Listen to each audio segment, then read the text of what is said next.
Good Sunday morning and welcome to Inside Tennessee. I'm your moderator, John Becker, and this morning we are talking about the state of the city in Knoxville, and there is one picture that tells the tale. Let's go to it now. You're going to look at both what is a baseball diamond and a soccer pitch. It depends on the day. That is the new downtown stadium in Knoxville. And joining us to talk about the state of the city is Knoxville Mayor Indya Kincannon.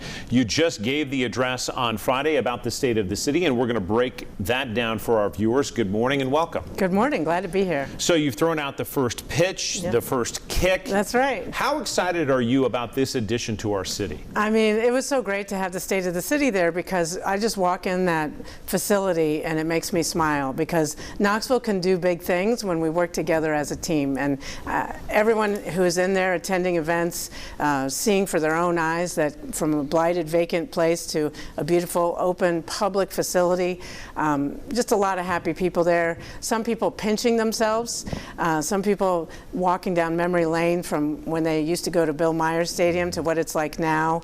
When Renee Kessler, when we were unveiling the statues to the heroes of the Negro Leagues, the Knoxville Giants, and she was just sharing that history. It was very moving. And she also said, and this is very much deserved, that Randy Boyd kept his promises in so many ways. So I'm thrilled with Covenant Health Park. It was a great place to talk about the power of teamwork because that's how we do things that are going to help our communities doing it together. I want to dive into the specifics of the budget address, but let's stick with the stadium for just a moment because when you were on this broadcast about a year ago, you were talking about the economic significance of this.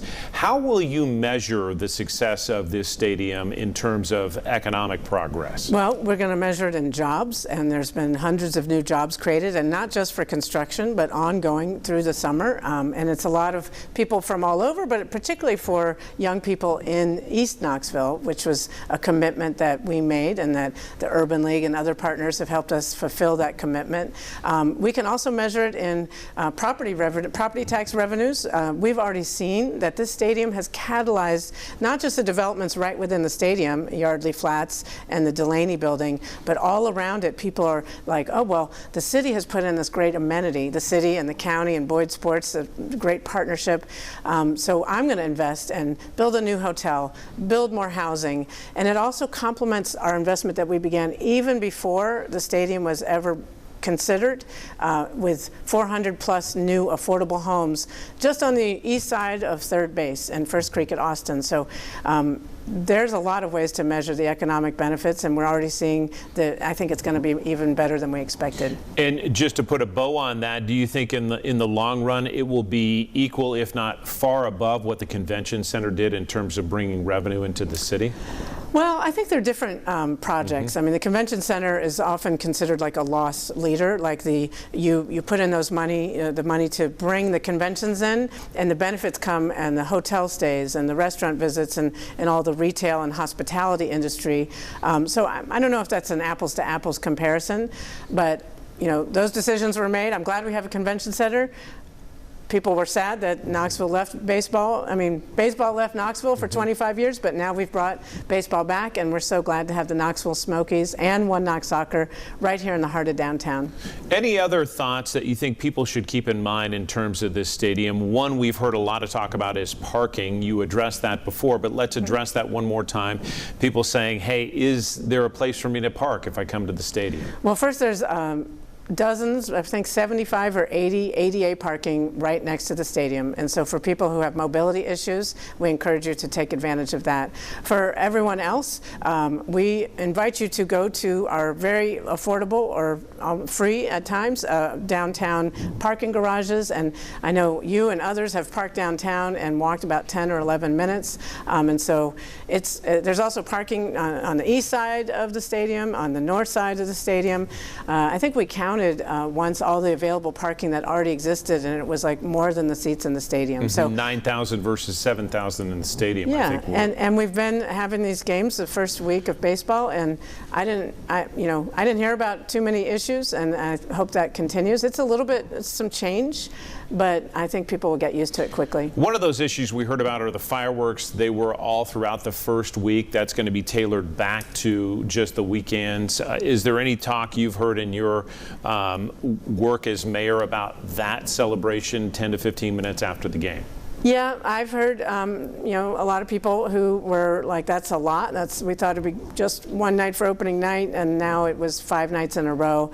I live in, close proximity to the stadium, so I understand that, they were pretty intense. So, but we're working with the sports teams, One Knox Soccer and the baseball team, just to talk about it's only on weekends going forward, and maybe trying to reduce the duration of them, and maybe the loud percussion. It's a noise that is troubling to pets and to many people, but I'd say just as many people, if not more, are thrilled with the fireworks. So it's one of those things that you can't please everyone, but we're certainly going to try to continue to make it a pleasant experience for everyone who lives here and who is attending the games. Mayor Kincannon, we're going to dive into the budget, your address again on Friday, the state of the city. We'll get to that. We're going to take a quick break on Inside Tennessee. Back with more with the mayor right after this. Mayor Kincannon, the mayor of the city of Knoxville, just released her budget address on Friday. And Mayor, we're going to dive into that first, though. There's been a lot of talk about federal funding cuts. Has the city borne the brunt of anything from the federal level so far? So far, we've been okay. Unfortunately, the vast majority of city services are funded through city taxpayers. And so, no matter what happens with the federal government, our police officers, firefighters, and other essential services will keep running because that's what the city taxpayers expect and demand and pay for. So we so far have not heard anything negative about the grants that we have in place. There's a lot of uncertainty there, but fingers crossed that things will be okay. And do you anticipate the federal money devoted to the pedestrian bridge yet to be built is still there, or is there a chance that the federal government could claw that back? We believe that all of the infrastructure grants that we've gotten from the federal government will be okay. We have money for Safe Streets for All, Chapman Highway, also the pedestrian bridge, and also our biggest single grant is Reconnecting Communities, which will reconnect East Knoxville to downtown, to the stadium, all the way across to South Knoxville. And those are infrastructure grants. It's about safety and connecting people to opportunity. And we are very confident and hopeful that those grants will continue to be moving forward, even with some uncertainty in other areas. Okay, so not a full guarantee, but you're 90%? The infrastructure grants, I think, are fine. I think we're worried about areas like health and education and HUD. HUD is the one that we get some grants from that, we are not sure what those are going to look like under the Trump administration. But we do rely on HUD grants for a lot of our affordable housing efforts. So we'll see. Let's talk about housing, because it's something you underline in your release and in your budget address, calling this unprecedented and historic investment in affordable housing across the city. Explain what's coming. Yeah, well, we committed to local dollars of at least $50 million over 10 years, so that's $5 million a year. But every single year since we made that commitment with City Council, we've exceeded the $5 million floor, and this year is no different. We're going to be putting in $8 million in this budget towards affordable housing. Some of that is towards projects that are already underway. Western Heights is a great example that we're in the first phase of construction, renovation. It's really going well. I'm really proud of that effort. We're also putting money towards permanent supportive housing, which is the best solution for the chronically homeless, people who have mental health or other drug or substance misuse issues that they need support, they need caseworkers, and other funds towards preventing and getting towards functional zero homelessness. We can do better on that front as well. And for our viewers who aren't familiar with that, we've had speakers in that you have helped bring into the city to talk about functional zero. What does that mean specifically? Well, it means that that homelessness will be rare, brief, and non-recurring. So there's always going to be some people who, for whatever reason, end up getting down on their luck. Healthcare, crisis, bust their budget, whatever. But we hope that when that does happen, that their homeless experience can be, 30 days, not 3 years. So functional zero is something that a few cities around the country have attained. And usually they start by focusing on one single demographic. And so our focus initially is going to be veterans and young people, particularly young people aging out of foster care. And that's going to be throughout the next 12 months or so. Yeah, well, that's going to be, a years long, many Sure. years process. And also, I just want to reiterate that I'm very grateful for Mayor Jacobs and the private sector, for faith groups. This is not a city problem, it's a national problem, and we need to tackle it as a team. And so we're working closely with Knox County. We were really proud of the warming centers that were stood up, coordinated by the Joint Office of Housing Stability, but the locations and the volunteers were from area churches that stepped up to the plate in a big way, and that saved lives. And so we're putting more funds towards the warming centers, more funds towards shelter beds, and that's for acute issues because we have to save lives for people struggling right now. But we also want long-term solutions, which means more housing at all income levels and permanent supportive housing for the most vulnerable. Aaron Reed recently hinted that there's going to be some new medical changes around the Broadway area. Explain those. I think those are some things being led by the health department, and so I'll wait and let the health department and Aaron Reed talk about those. Got it. Back to your housing idea. You ascribe to the philosophy that any new housing is good for the market. Absolutely. The housing crisis is a lack of supply. We're lucky to be in a city that people want to move to, and the people who are from here want to stay. But what that has meant is a shortage of housing. And so people who are ready to move from renting to owning have a hard time finding that starter home. And people who are going from living in their parents' homes to wanting their first apartment can't find housing, or can't find housing that's attainable, that's close to jobs, that's in their price range, and that sort of thing. So we need more housing. We need multifamily apartments. We need rentals. We need single-family detached and everything in between. And good news, we're making a lot of progress. Just since I've been mayor, we've helped to build 2,600 new affordable homes just in the city of Knoxville, just in the last few years. Before we leave that topic, in the past, the criticism was it was easier to build in the county than it is in the city, whether that's a business or a home. Is that changing?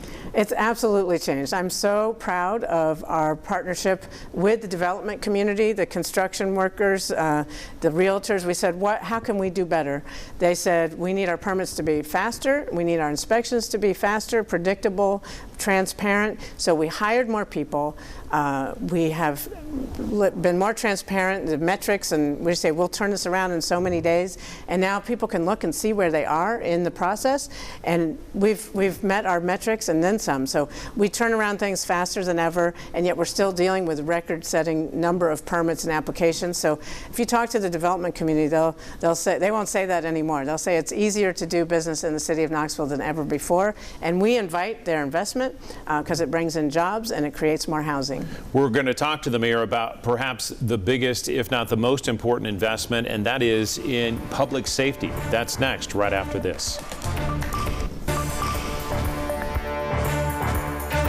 We're back on Inside Tennessee with Knoxville Mayor Indya Kincannon. Always good to see you, Mayor. Thanks for making the time. Glad to be here. Let's talk about the biggest part of the budget, and it's important to note that there is no tax increase in this budget. As we say that, let's move into public safety and the investments you're putting into police and fire. Yeah, I'm very proud that it's a fiscally responsible budget. There is no tax increase. Property taxes haven't been this low since 1974.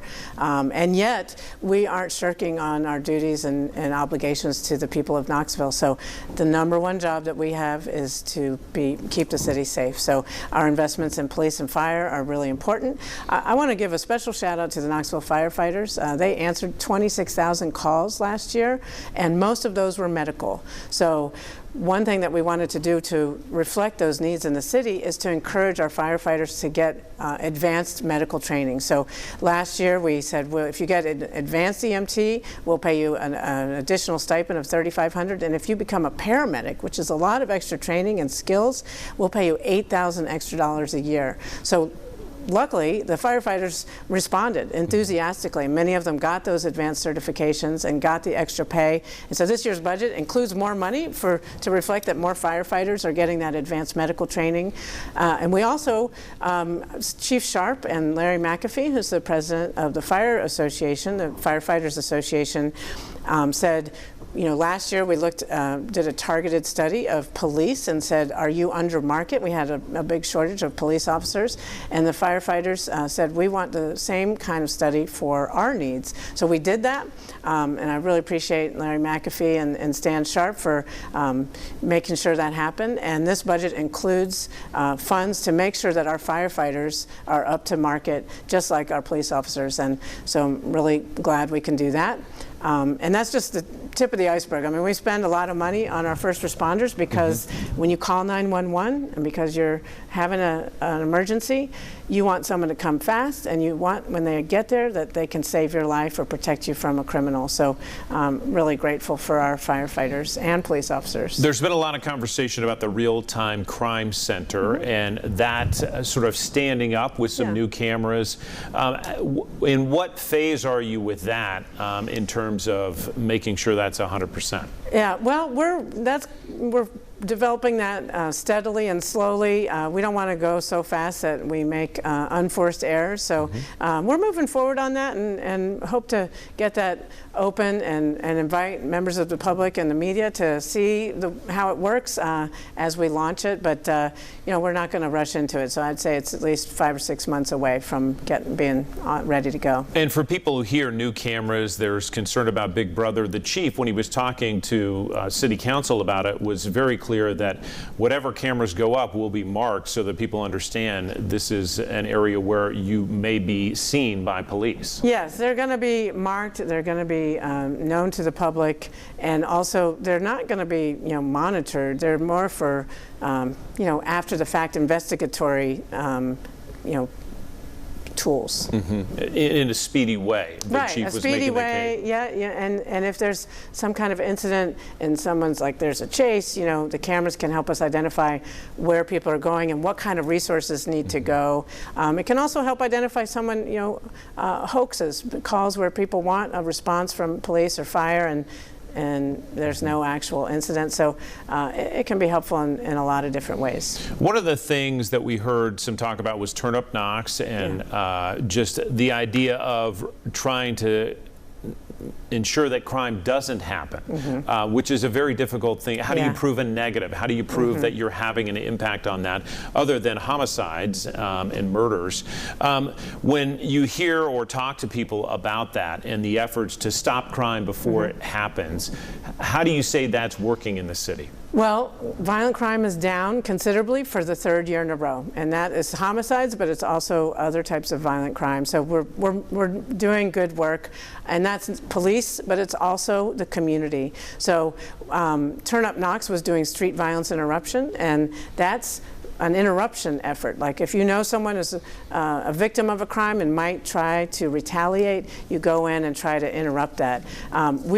I'm going to be bringing to council on Tuesday a contract that's going to get that up and running, hopefully by the time school gets out, under new management. And so that strategy works really well, and we want to get it back up and going. But there's a whole community-wide effort. I'm really, really proud of Project TLC, where we identified 3 neighborhoods that were experiencing a disproportionate amount of violent crime. And we talked to the community, said, what do you need? And they said, we need a little TLC. So we have greater police presence there just for visibility and safety, not to arrest people unless they're doing something criminal, but also we are fighting blight. We're fixing street lights. We're cleaning up dirty lots. We're removing abandoned cars, making the place a little nicer, and people have seen that, and crime has gone down, and they feel safer, and they feel like the city cares about them, which is all good, because it's true. We do care about them, and everybody deserves to feel safe. You are out in our parks consistently across the city because you're posting about it on social media. What can you say about the parks investment and making this city even more green in terms of that? Yeah, well, we have a little over $3 million proposed in this for capital improvements in various parks, playgrounds, ball fields across the city, and our pools. But we are also wanting to invite your viewers to participate in an online survey, because we are in the process of a master plan for our parks. What do we want our parks to look like 20 years from now, and how do we make proper investments to take care of the wonderful parks we have, create new wonderful spaces, and the connectivity between them. So please check it out and give us your input so we can help protect the parks we have and make them better in the future.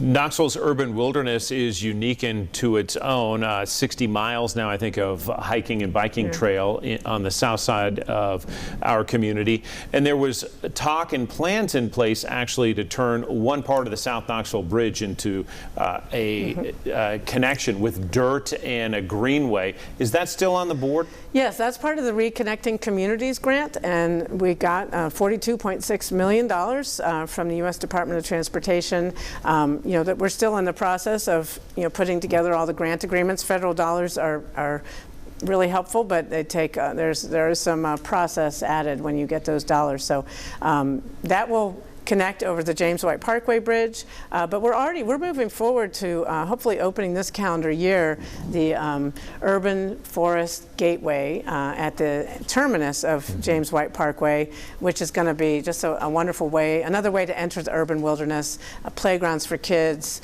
bathrooms, parking, and just another place to enjoy and enter that 1,000 acres of wilderness right here in our city. Mayor Kincannon is with us this morning, back with some final thoughts on the budget and also the ballpark. Where would you go if it was up to Mayor Kincannon? She'll let you in on some secrets next. We're back on Inside Tennessee. Some closing thoughts from Mayor Kincannon. Before we get there, let's talk about Vision Zero. This is a plan to reduce traffic deaths in the city to nothing. Explain how you get there.